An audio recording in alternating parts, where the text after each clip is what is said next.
اهلا بيكم، جايلكم فيديو جديد. النهارده هنعمل مع بعض كده ايه طريقه البصاره بطريقه سهله وبسيطه وحلوه قوي، وهتديكي نتيجه حلوه. معايا ربع كيلو من الفول المدشوش.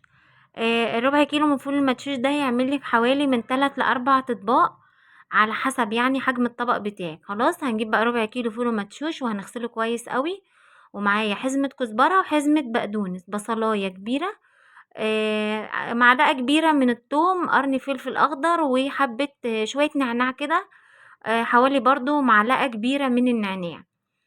طبعا معانا حلة هيت على النار، مش لازم المية تغلي ولا أي حاجة. بعد ما صفيت بقى الفول من المية، وغسلته كويس أوي، صفيته حطيته بقى في المية، شوية مية كده حوالي نص الحلة. ده البقدونس انا عملته في الكبة، يعني أنا كنت عايزة اجربه في الكبة كده اشوف شكله هيطلع ازاي. المهم حطيته طلع بالشكل ده. ما تحطيش شبت، هو كزبرة وبقدونس بس، وبصلاية كبيرة، معلقة من التوم كبيرة، بس يكون ايه التوم فصوص، مش لازم يكون مدقوق. والنعناع فركته بايديا كده زي ما انتوا شايفين، وقرن فلفل ده مطلعش حراق. لو انت حابه تشطشطيها حطي قرن فلفل حراق، لكن دوت ما كانش حراق. حط بقى ايه معلقه صغيره كده من الكمون، ما تكونش هرميه، تكون ممسوحه، ومعايا برضو معلقه من الفلفل الاسود، وشويه من الكزبره الناشفه. الكزبره الناشفه دي هتوديها في حته تانية خالص، هتوديها طعم حلو قوي، والنعناع. ومعايا مكعب من المرقه. هنقلبهم بقى كده مع بعض لحد ما تغلي.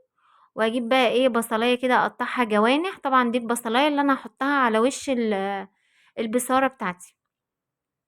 هنجيب بقى طاسه وفيها شويه زيت، وهنحمر البصل دوت. عشان الزيت ده اقولكوا هنعمل بيه ايه دلوقتي.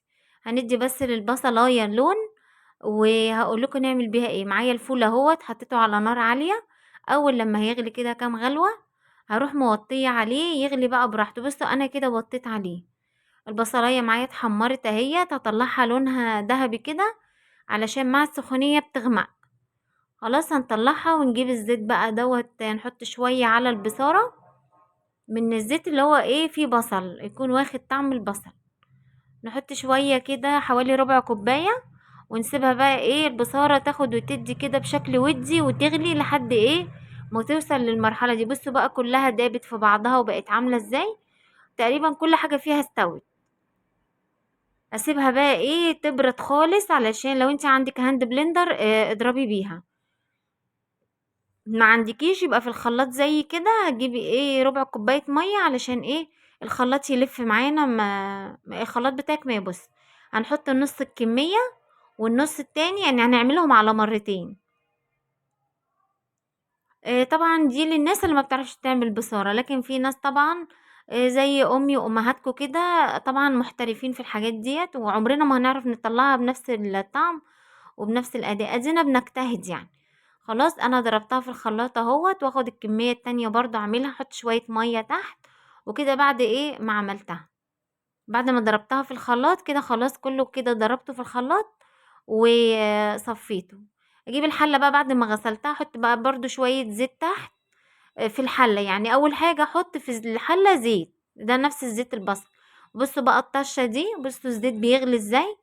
عايزة اقول لكم ان التكة دي هتخلي البصارة طعمها حلو قوي. جربوا كده تسخنوا الزيت وتنزلوا بالبصارة، بصوا القوام بتاعها ناعم ازاي بسبب شوية الزيت اللي احنا حطيناهم في الاول. هنضيف برضو شوية كزبرة صغيرين وشوية كمون، وملحي بقى، حطي الملح بتاعك. والملح على حسب احتياجك انتي، شوفي انتي بتحبي الملح بتاعك ايه وحدقيها. انا طبعا عندي الكمون فيه ملح، فمش هحتاج احط ملح كتير. إيه كده بقى بعد ما غرفتها في الاطباق، اخدوا معايا 3 اطباق. انا مش عايزه اكتر من كده، هي يا دوبك اليوم وخلاص. نجيب بقى البصل بتاعنا ونوزعه على الوش كده. البصل اللي فيه حبة الطبق اللي فيه حبة بصل صغيرين دولت. عندي بنتي ما بتحبش البصل المتحمر ده، فانا حطيت لها شوية بس كده زوق لها الطبق، بس هي مش تاكلهم اصلا. وكده خلاص البصارة، ومعانا عيش ناشف. وبس يكون الفيديو كده خلص، ومع السلامة، اشوفكم في فيديو جديد.